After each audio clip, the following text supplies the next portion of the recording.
Greetings, brethren. It is so very nice to fellowship with you today, that we may gather here in YouTube land and feel joyousness in the Lord. Hey, this is Hughes Coxworth, and I'm thinking of making extra money in the religion business. It don't matter which religion it is. You just do some business and you give people the business and they give you so much ding-dang money and it's all tax deductible. You just go like this a lot and you say, dear friends, when, you know, if anyone asked you for 50 cents for the bus, you wouldn't give it. You pretend you didn't hear about it. You know what I mean? Something like that. Remember that preacher out there in Texas?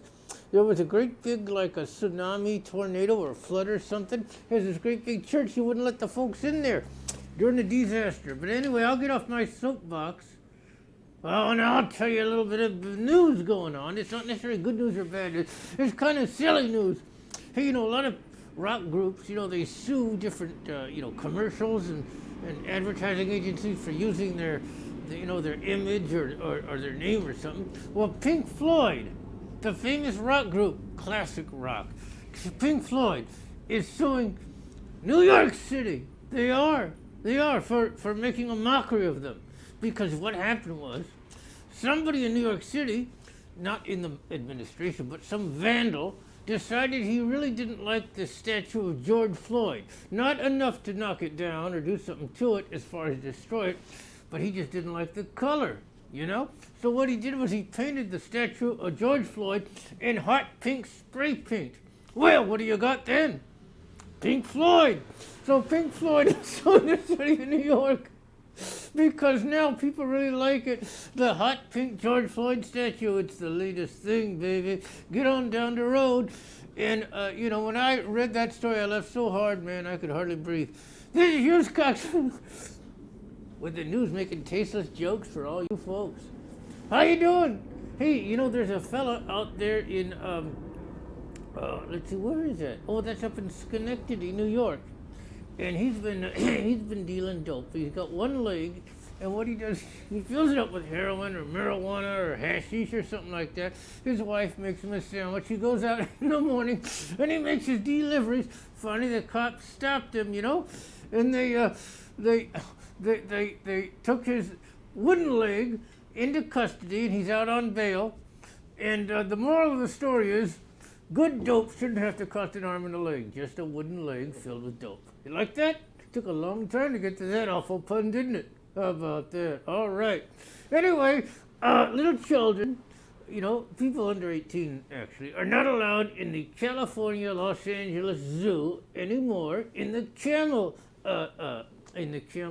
area, because a very paranoid, angry, mad mother against kooky camels, what she did is she said that she didn't like the fact that young people are staring at camel toes, and they tried to explain to her that they were on a camel, and she says that doesn't matter. My son is impressionable. He's 11. He spends a lot of time in his room.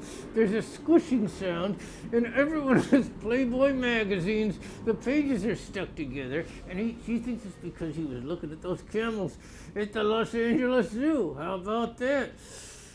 One hump or two. Which one would you like? Actually, the one hump, that's called a dromedary. That's not a camel. Did you know that? Camel cigarettes should be called dromedary cigarettes. It's only one hump. Nobody cares about that. Anyway, if you'd like to milk a camel, make sure it's a female, all right? Because if you don't do that, the male will be utterly upset. They don't play. Them camels don't play. You ever get a camel bite? Somebody go like this. Say, can I give you a camel bite? You go, oh, what's that? And then they go like this and they squeeze you real hard. You go, don't do that. You never forget what a camel bite is. I remember a kid in the second grade. I was on the school bus. He said, hey, Hughes, how about a camel bite? And I thought, what is it, some kind of cookie or something? He says, you'll find out, Hughes.